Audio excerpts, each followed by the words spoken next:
A wise man called Claudio once told me that when the clocks go back, Coventry go forward.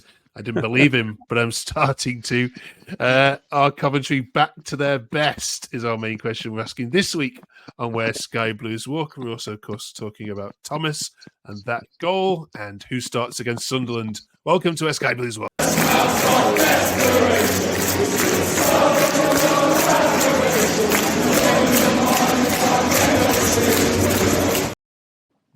Yes, Coventry City always put the L into Middlesbrough, as one tweet famously said. Jay, are Coventry back to their best? We're definitely heading that way. I wouldn't say we're fully there yet, but the last two games have been two really, really good, solid performances. On the front foot, nice high pressing. Everyone seems to know what they're doing. Had a little bit of a switch up in formation, which is a bit more fluid now. But again, Claudius mentioned this last week where we're only going to really know after X amount of games. So we've got a couple of tough games coming up in November. So if we can get through that with quite a few points, I think we should be heading into December with a few more easier games with a lot more confidence at least as well. So definitely heading in the right direction, but I'm a bit pensive to say we're back as of yet, but we're going to get players, I'm sure. Claudio, the sceptics would say, well, you're beating a very poor Luton side and a 10-man Borough side, but let's be realistic. Coventry are looking back to their formidable selves in those two games. Well, I think against Middlesbrough, before the guy got sent off, for 15 minutes we were on top. We were well on top, and it only looked like it was going one way. And if anything, the sending off kind of gave Middlesbrough a bit of heart, and they started to battle really hard. But then we got the goal, and I think once we got the goal, we just held on to it. I mean, we were a bit sloppy at times on Saturday, actually, especially for about half an hour. But I think we are slow. The gears are turning now, and I think Mark Robins, yet again, he does it every season. He falls on a formation that seems to suit the squad we've got. I don't think this is the formation he expected to play at the start of the season and the players in those positions. So somehow he's managed to do it again, I think. And I think we'll go on a run now. I've got a really good feeling at the minute. Tom, do you echo those sentiments? I mean, this new formation, I think it's brilliant. I absolutely love it. It's working really well. So don't change it. Just keep doing what you're doing. Obviously, we've got Wednesday, definitely winnable. I'm not so confident about Sunderland just because of how good they started. They are missing some key players though. But no, I definitely think, I mean, as long as we keep the confidence up, I don't see why we can't keep winning game after game and just shoot up the league. However, there's still some tough fixtures, but it definitely gets easier. So hopefully things have turned around now, and this is the Coventry City we all love watching. So hopefully we can keep it up. Let's have a look at some social media takes. They're all very positive this week. A clean sheet. Yes, we haven't mentioned that, have we? It's nice for the goalkeeper to get a clean sheet, Jay, isn't it? He's been due one, I think, with his performances, hasn't he?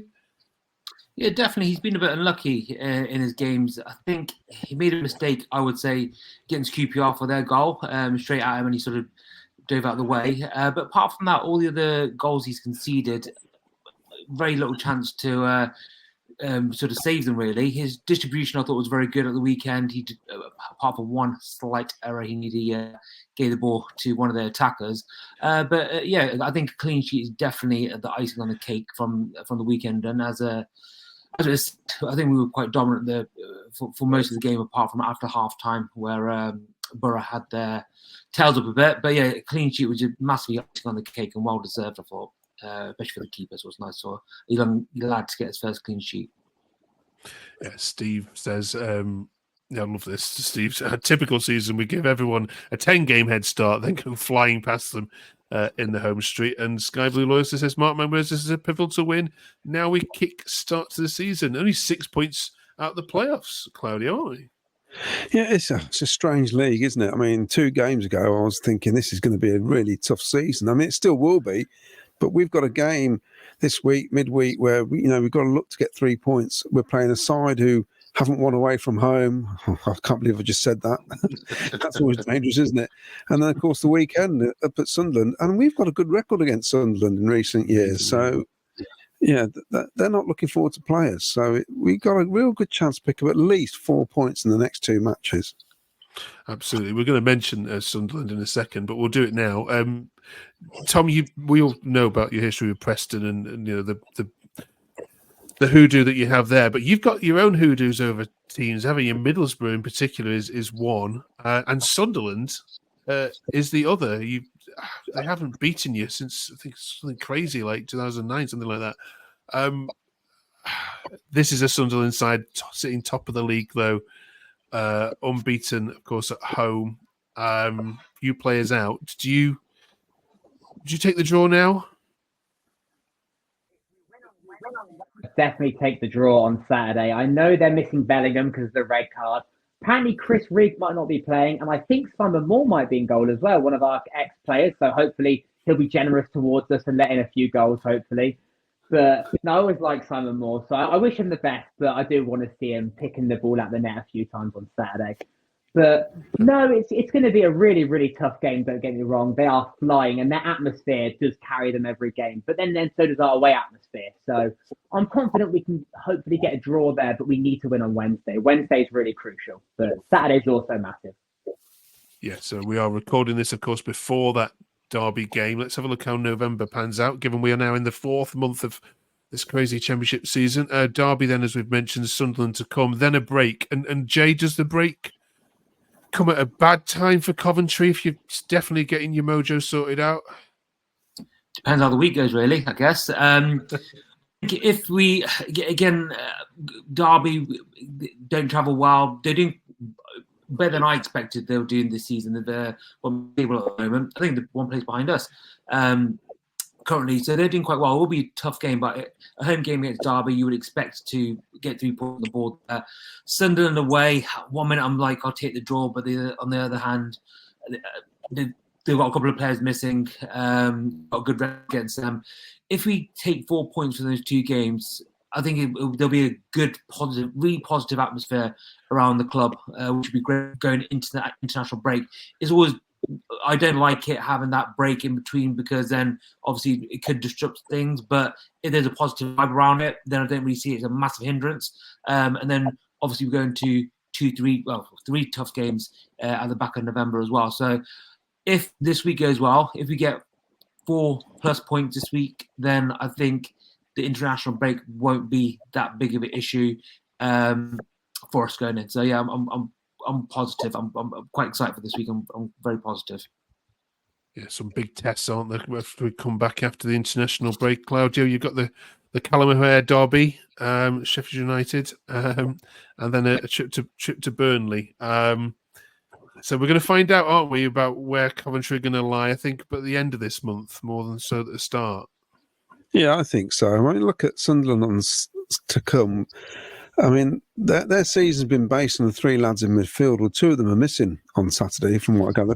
Bellingham's is suspended, Riggs injured, I think, and then of course you got Sheffield and Burnley to follow. Which, I mean, anybody at home, I will fancy our chances. I know we've not got a great home record at the minute, but we're still at home, and if we get a bit of momentum over the next 2 matches, we've got the break, and then with the added thing with O'Hare and Hamer.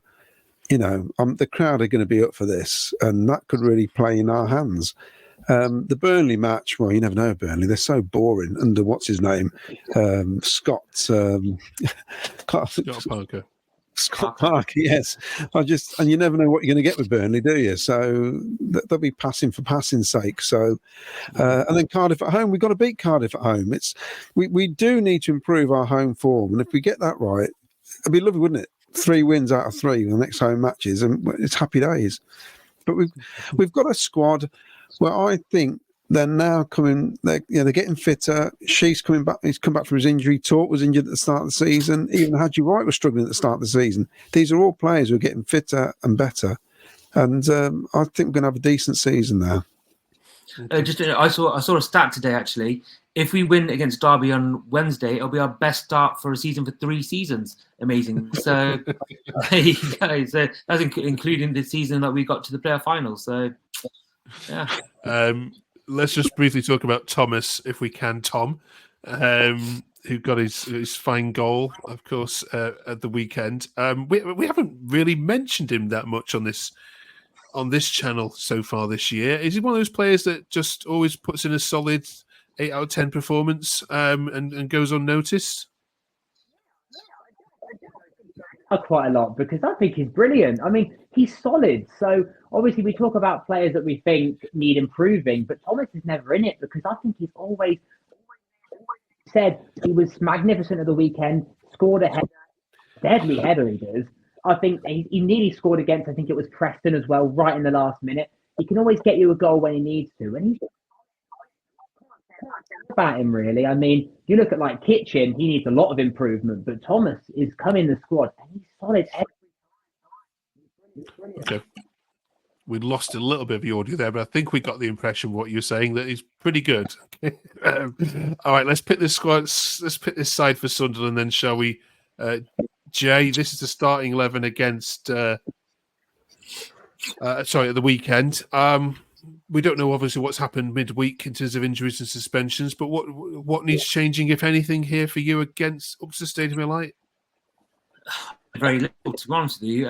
Thomas Asante, I really like Thomas. He's not as much as a goal threat as a forward as most, but he puts a really good shot in, presses from the front, sort of sets a tone from the front, which I think is fantastic. But then, obviously, Ellis Sim had a fantastic game against Luton. Has had many of them this season, to be honest with you. So the possibility of Sims coming in instead of Thomas Asante. But I think the rest of the team, they really they've put a marker down saying this is my shirt now. So the back three seems set, that middle four seems set. Maybe De Silva could come in at the left wing back. Sakamoto maybe for talk, but I'll be very, very happy with that starting 11 against Sunderland. Yeah, so I think the last week or so, a lot of players have put markers down for their positions, which we haven't seen all season at all. So I'll be happy with that. Maybe bring Sims in for Thomas Asante. Change me, I would say. Okay, Claudio, this Radoni experiment is continued. He's unlikely to change it, isn't he? If it yields more success Wednesday night.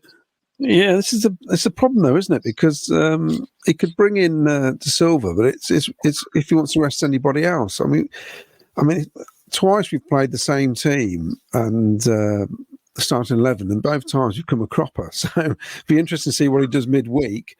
And then, I'd like this starting lineup against Sunderland. What happens midweek is totally different. So we don't know what he might swap talk with Sakamoto. Asante. Brissett comes in for Thomas Asante, might give him a run, but it's a bit much of a muchness, really. But I like Radoni out on the left with Binks. They seem to really link up well. I like it, I really do. And I'd like to see him stay out there. Cool. Definitely. All right. Drop us a comment below if you disagree with any of that. Tom, any additional changes for you? Asante, if Sims is fit. If not, keep it the same because it's working. So maybe Sakamoto for Torp as well, but that's about it, really. Brilliant. All right, then. It is, of course, Bonfire Week as well. So we're asking you which Coventry player needs a rocket up the backside more than any other, figurative, of course. Jay, which one for you which player's not lit up the season in the way that you expected him to? Me, ironic because he had a very good game in his last performance, I thought. But Ellis Sims, I was expecting him to really kick on this season, but he sort of took a few steps back. He was like Ellis Sims of the beginning of last season, where he was a bit laboured. He's a big lad, like 6'4", 6'5" lad, and he sort of just seems a bit soft. He doesn't put his body weight around at all. So I'd just love to tell him to give it a go, get himself among those centre backs and stuff, which he did very well against Luton, which is a bit of a shame he was injured for the last game. But I think he's got so much potential personally, and I think he just needs to have a little shake, and someone to give him a little shake and say, "Mate, you're a big lad. Get your body there and put yourself about." As well, yeah. All right, thank you, Claudio. Yeah, I think I agree with Jay, actually, because he's a strange guy, is old Ellis. Maybe not a rocket, but probably a sparker. Just something to get him going. Because he's, like you say, he's a big lad. And it's this somebody hasn't told him, or he doesn't look in the mirror and he sees somebody who's 5'2" or something, and he's 6'3", I think. And he just needs to use his weight, basically, hold the ball up, bring in other players. When he does that, he's brilliant. And also is a box striker. If he stays in the box, he'll score goals for us, definitely. Brilliant. Tom?